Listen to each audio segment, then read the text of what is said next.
오늘 본문에서 예수님은 자신을 고발하려고 기회를 엿보는 자들과 논쟁하시기 위해 바리새인의 집에 있었습니다. 그리고 그동안 백성들은 예수님의 말씀을 들으려고 그 바리새인의 집에 모였습니다. 예수님께서는 오늘 설교 이전에 무리들에게 표적을 구하는 악한 세대라고 책망하셨습니다. 그럼에도 불구하고 백성들은 기꺼이 예수님의 말씀을 듣기 위해 모였습니다. 백성들은 바리새인들, 서기관들보다 예수님의 책망을 더 참을 수 있었던 것 같습니다. 반면 바리새인들은 백성들을 예수님과 떼어놓으려고 노력했습니다. 그러나 바리새인들의 수고와 다르게 점점 예수님의 말씀을 듣기 원하는 백성들의 수는 늘어만 갔습니다. 오늘 본문에서 예수님은 제자들에게 외식하는 것에 대해 경계하시는 말씀으로 시작하셨습니다. 우리 오늘 본문 1절 다 같이 읽겠습니다. 시작. 그동안에 무리 수만 명이 모여 서로 밟힐 만큼 되었더니 예수께서 먼저 제자들에게 말씀하여 이르시되 바리새인들의 누룩 곧 외식을 주의하라. 아멘. 예수님은 바리새인들의 외식을 주의하라 말씀하셨습니다. 그리고 그 대상은 12제자 혹은 70명의 제자들이었을 것입니다. 이 제자들은 예수님의 특별한 사랑을 받는 사람들이었습니다. 그렇게 예수님께서는 이들에게 특별히 경고하신 것입니다. 그들은 남들보다 신앙 고백을 많이 하고 예수님을 특별히 따랐던 이들입니다. 그런 점에서 외식, 다시 말해 위선은 매우 위험한 것입니다. 제자들은 다른 사람들에게 예수님의 가르침을 전해야 하는 사람들이었습니다. 그렇게 더더욱 주의해야 할 필요가 있었고 그렇기 때문에 예수님께서는 제자들에게 이 위선을 경고하신 것입니다. 예수님께서는 바리새인의 위선을 오늘 본문에서 누룩이라고 표현하셨습니다. 누룩이라는 것은 빵을 부풀게 하는 일종의 곰팡이 종류입니다. 이 곰팡이는 부패로부터 나오는 것이고 유대인들은 누룩을 정결하지 못하는 것이라 여겼습니다. 그래서 유월절이나 무교절 혹은 거룩한 생활을 할 때 누룩이 들어간 음식을 절대로 먹지 않았습니다. 그렇다면 오늘 본문에서 예수님은 이 누룩이 바리새인 속에 있다 말씀하신 것일까요? 바리새인들은 자기의 종교적 열심으로 교만하였고 그것이 남들에게 보여지기 원했습니다. 그리고 속으로는 부패하였지만 겉만 그럴싸한 모습으로 자신의 종교적 열심을 통해 다른 이들을 핍박하고 배척하였습니다. 예수님께서는 오늘 본문 말씀을 통해 바리새인들의 이러한 모습을 경고하신 것입니다.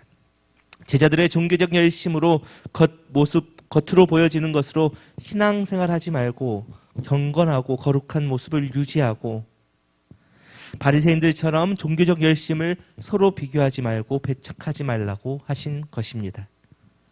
그리고 예수님을 따르는 것은 바리새인이 율법을 잘 지키는 것처럼 자신의 모습을 감추려 할 때 쓰지 말라고 하신 것입니다. 오늘 본문 2절 3절을 보십시오. 감추인 것이 드러나지 않을 것이 없고 숨긴 것이 알려지지 않을 것이 없나니 이러므로 너희가 어두운 데서 말한 모든 것이 광명한 데서 들리고 너희가 골방에서 귀에 대고 말한 것이 지붕 위에서 전파되리라. 예수님께서는 이 위선을 감추는 것은 아무 소용이 없다고 말씀하십니다. 아무리 열심으로 예수님을 따르는 것처럼 가장해봐야 언젠가는 그 숨긴 것들이 다 드러나며 알려질 것이라고 말씀하십니다. 그리고 제자들이 아무리 예수님을 믿고 신앙 고백을 해도 삶 자체가 그 고백과 일치하지 않으면 그것이 분명히 드러난다고 말씀하고 있습니다. 이것을 어두운 데서 말하는 것이 밝은 곳에서 들리고 골방에서 귀에 대고 말한 것이 지붕에 전파되는 것처럼 모든 것이 드러난다고 말씀하십니다. 속담 중에 반말은 쥐가 듣고 낱말은 새가 듣는다가 있습니다. 결국 어떤 말이나 행동을 숨기려고 해도 그것은 누군가가 지켜보고 있고 그것은 언젠가 퍼지기 마련입니다. 그리고 전도서 12장 14절을 통해 지혜자는 말합니다. 하나님은 모든 행위와 모든 은밀한 일을 선악간에 심판하시리라. 하나님은 남들이 알지 못하는 모든 은밀한 일을 선한 것이든 악한 것이든 다 심판하신 분입니다. 만약 사람들의 신앙이 자기 마음속에 있는 것들을 극복하지 못한다면 그것은 한낱 허울뿐이기 때문입니다. 그리고 그 허물은 반드시 벗겨집니다. 아담과 하와가 선악과를 먹는 죄를 짓고 어떻게 했습니까? 벌거벗은 몸을 가리기 위해 무화과 나무 잎으로 옷을 만들어 자신의 몸을 가렸습니다. 그리고 하나님을 피해 숨었습니다. 그러나 하나님은 아담과 하와를 찾으셨고, 그리고 그들이 입은 무화과 나무 잎옷은 결국 말라 벗겨졌습니다. 하나님 앞에서는 결국 아무것도 숨길 수 없습니다.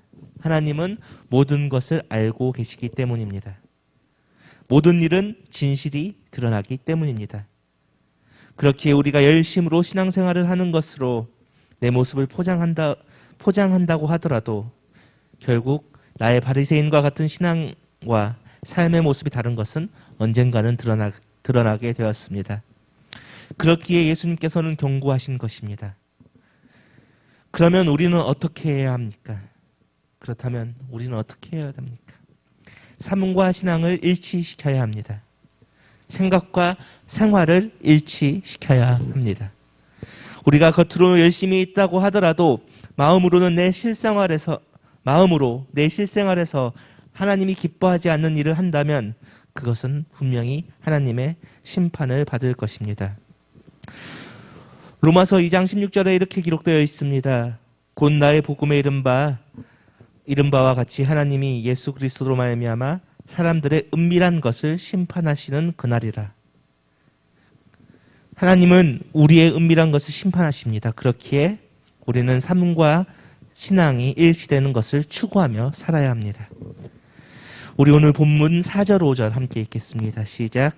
내가 내 친구 너희에게 말하노니 몸을 죽이고 그 후에는 능히 더 못하는 자들을 두려워하지 말라. 마땅히 두려워할 자를 내가 너희에게 보이리니 곧 죽인 후에 또한 지옥에 던져넣는 권세 있는 그를 두려워하라. 내가 참으로 너희에게 이르노니 그를 두려워하라. 아멘. 예수님은 오늘 본문에서 제자들에게 두려워하지 말라고 하십니다. 인간의 권세와 노여움에 두려워하지 말라고 하십니다. 다만 두려워할 것은 지옥에 던져넣는 권세, 즉 하나님을 두려워하라고 말씀하십니다. 사람의 몸은 결국 죽음을 맞이합니다. 그리고 그 죽음은 사람들이 만들 수도 있습니다. 그러나 사람들은 몸만 죽였을지 사람의 영혼에게는 실질적인 해를 가할 수 없습니다. 그렇기 때문에 예수님은 제자들에게 육신의 위해를 가하는 바리새인들과 서기관들을 두려워할 필요가 없다라고 말씀하고 있습니다. 또한 지극히 강한 하나님만이 두려워해야 할 분이다라고 말씀하고 있습니다. 예수님께서는 왜 제자들에게 이렇게 말씀하셨을까요? 바로 사람을 두려워하는 것을 없애버리고 하나님만 바라보기 위함입니다. 모세는 애굽의 바로 왕과 맞서야 했습니다. 출애굽 당시 바로는 애굽에서 신과 같은 존재였습니다. 어떠한 자들도 무너뜨릴 수 없는 권세를 가졌고 최강의 군대를 가진 사람이었습니다. 그러나 모세는 바로를 두려워하지 않았습니다. 하나님만 바라보았기 때문입니다. 예수님을 따르고 그리스도로 신앙을 고백하는 제자들에게 가장 위협이 되는 것은 그 당시 종교인들, 바리새인들과 서기관들입니다. 그들의 분노는 육신의 죽음에는 아무것도 할 수 없고 하나님께서 허락하지 않으면 결코 죽음에 당하지 않습니다. 그러나 예수님을 부인하면 지옥에 던져넣는 권세를 가진 하나님께서 그들을 지옥으로 던져 넣게 될 것입니다. 예수님을 믿는다는 것은 두 가지 재앙 앞에 있는 것입니다. 예수님을 믿으면 인간의 육신의 고난과 죽음 앞에 있습니다. 그러나 예수님을 믿지 않고 부인한다면 육신의 고난과 죽음은 피할 수 있겠지만 결국 심판대에서 지옥으로 던져질 것이기 때문입니다. 우리들도 마찬가지입니다. 우리는 영원한 생명과 부활의 소망을 가진 사람들입니다. 우리가 예수님을 믿으면 하나님이 주시는 그 영광을 누리며 영원한 생명을 누리며 살게 될 것입니다. 그러나 세상은 그리스도인들을 미워하고 죽이려고 합니다. 어떻게든 넘어뜨리려고 합니다. 어떤 사람들은 그러한 것들에 굴복하여 예수님을 부인하고 세상의 기준으로, 세상의 방식으로 살아갑니다. 그러나 예수님을 포기하지 않는다면 우리는 영원한 생명을 얻을 것이고 마지막 때 예수님이 이 땅에 다시 오실 때 새로운 육체로 예수님과 함께 그 나라를 누리며 살게 될 것입니다. 영국의 청교도의 아버지 존 후퍼는 영국의 메리 여왕의 박해 때문에 화형을 당해야 했습니다. 그리고 그는 죽기 전에 이런 말을 남겼습니다. 죽음은 괴로운 것이요 삶은 좋은 것이다. 그러나 다음에 오는 죽음은 더욱 괴롭고 다음에 오는 삶은 더욱 좋다는 것을 생각하라. 나는 기쁜 마음으로 하나님께 감사한다. 그리스도를 위한 것이라면 죽음도 달게 받겠다.